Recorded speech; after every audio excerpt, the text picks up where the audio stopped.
I've got some initial responses, like the very first responses, just sat at the sort of kitchen table I've not seen these before, so it's very exciting. to various Snorgs, and you can see because of the snuffling, I immediately thought, well, he's obviously got a cold. He lives somewhere wet, and he's slopping about in the mud all the time. So the idea of a trunk came quite soon. But there were ideas of bird-like creatures, sort of more otter-like creatures, and I wasn't quite sure, who should be the Snorg and who should be the sailor. But very quickly, he turned into a creature resembling. I think I ended up with these two. He's got more of a snout than a trunk, and there's something like you were saying about the word Snorg. It feels a bit round and plodding. He just seemed too skinny and too pathetic. He just seemed to feel kind of right. So we went with this Snorg, and once we'd got that was quite quick to develop him.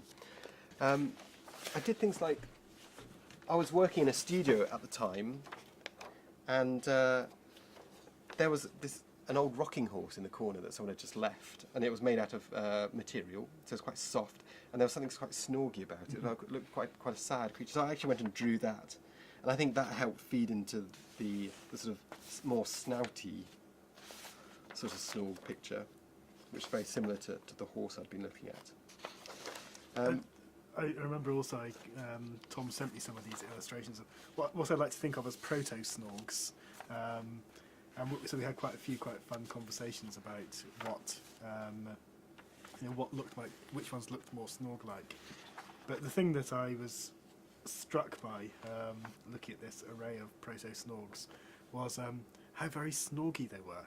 And I didn't really know what it meant to look Snorgy until I saw them, and they seemed absolutely right, and they seemed to capture it beautifully. I went to looked at real animals, because it's always good to look at real things. So I thought of all the sort of snout-like, trunk-like animals. So we've got aardvarks, anteaters. I think it's called an elephant shrew. Yeah. And so there was something I didn't really want. I wanted something hairy, and so it could be warm. That's an echidna, I think. So I wanted to actually look at real creatures and then try to sort of put them onto. So that's more like a shrew-like Snorg with a very thin nose, and then that's more sort of anteaterish with quite a curly trunk. Very long, thin one. So slowly sort of piecing the bits together to create the Snorg.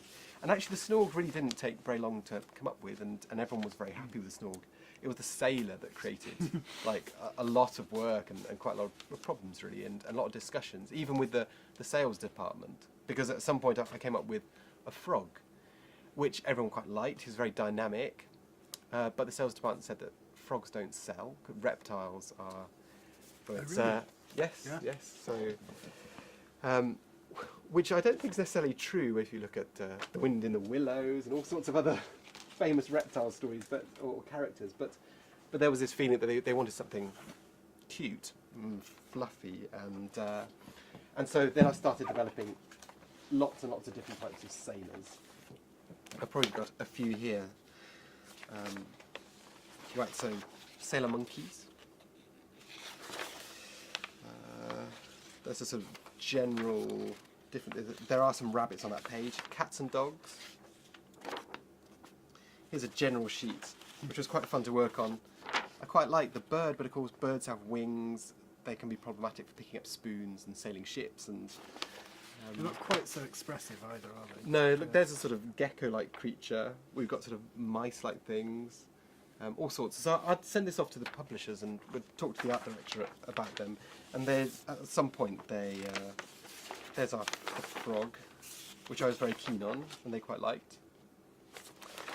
We also tried a sort of rat-like creature, because that seemed quite appropriate for being a sailor in a ship, and clothed. So he's going to be almost like a sort of surfing, quite cool.